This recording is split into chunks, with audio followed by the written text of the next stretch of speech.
On ignore beaucoup de choses sur l'histoire de Luigi resté dans l'ombre de son frère depuis sa première apparition en 83. Mais malgré tout, quelques théories assez farfelues, voire même terrifiantes, sont apparues sur le net. Et il y en a qui sont peut-être bizarres ou d'autres assez drôles.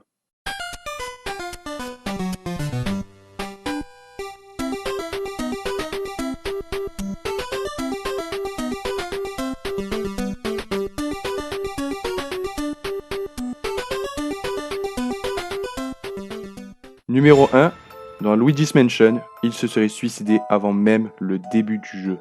Alors, cette théorie est un peu tirée par les cheveux parce que, voilà, ça n'a pas été officialisé par Nintendo en personne, mais la théorie s'est répandue quand les joueurs ont découvert un truc assez flippant dans le grenier du manoir de Luigi's Mansion.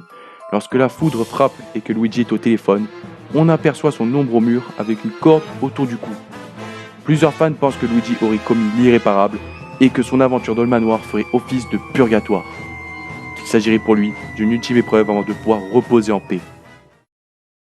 Numéro 2, Donkey Kong a tué le père de Mario et Luigi. D'après cette théorie, Mario et Jumpman, personnages du jeu Donkey Kong de 81, ne sont pas les mêmes personnes.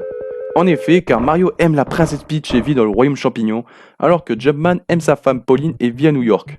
Deux éléments contradictoires qui amènent à conclure que Jumpman est en réalité le père de Mario et Luigi. Un fait amusant, alors que dans Donkey Kong Jr., Jumpman est l'antagoniste du titre et meurt à la fin tué par notre cher Donkey Kong. Une histoire invraisemblable tant la mort n'est pas présente dans l'univers de Mario. Mais bon, comment la contredire? Numéro 3, Luigi est en réalité un personnage surpuissant que Mario garde sous contrôle. Le Luigi que l'on connaît tous est plutôt froussard, souvent décrit comme plus faible que son frère Mario. Et si c'était en fait tout le contraire? En effet, l'homme tout de verre vêtu ne s'habillerait pas de cette couleur sans raison. Il aurait beaucoup de similarités avec le célèbre Hulk. La seule crainte de Luigi est d'aller trop loin un jour et de blesser des gens par accident à cause de ses pouvoirs enfouis. Une raison pour laquelle il reste constamment derrière Mario, qui est le combattant le plus habile qui existe, et la seule personne qui peut l'arrêter. Il ne faut pas aussi oublier la peur des fantômes que ressent Luigi, car en effet, ce dernier est effrayé à l'idée de se faire posséder par l'un d'eux, et donc de perdre le contrôle et de blesser certains de ses proches. Une théorie farfelue certes, mais qui se tient. Numéro 4, Luigi est moins fort et brave que Mario parce qu'il a été traumatisé étant bébé. Luigi manquerait de confiance en lui à cause d'un événement survenu dans Super Mario 2 Yoshi Island.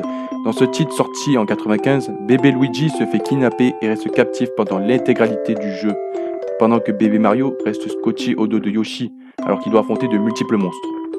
Cette aventure aurait donné le goût du combat à Mario alors que son frère, lui, est resté dans son coin à pleurnicher en attendant du secours. Une épreuve traumatisante qui l'a probablement marqué à vie.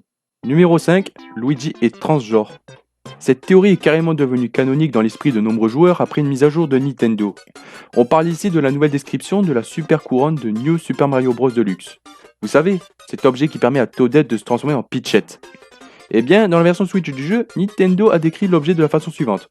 Quand Toadette en trouve une, elle peut se transformer en la super puissante Peachette. Désolé Luigi, seul Toadette peut utiliser cet article. Combinez ça à la fois où Luigi se déguise en Peach dans Mario et Luigi Superstar Saga, plus le fait que Yoshi l'appelle Doucement, mangeur de chenilles, je ne suis pas ta... Maman? Maman, Luigi? et vous obtenez une théorie qui tient debout. Et c'est ainsi que se termine cet épisode de 5 théories sur Luigi, j'espère qu'il vous a plu. Si c'est le cas, eh bien abonnez-vous à la chaîne, ça fait toujours plaisir. N'hésitez pas à liker la vidéo et à la commenter, ou peut-être mieux la partager. Bisous à tous!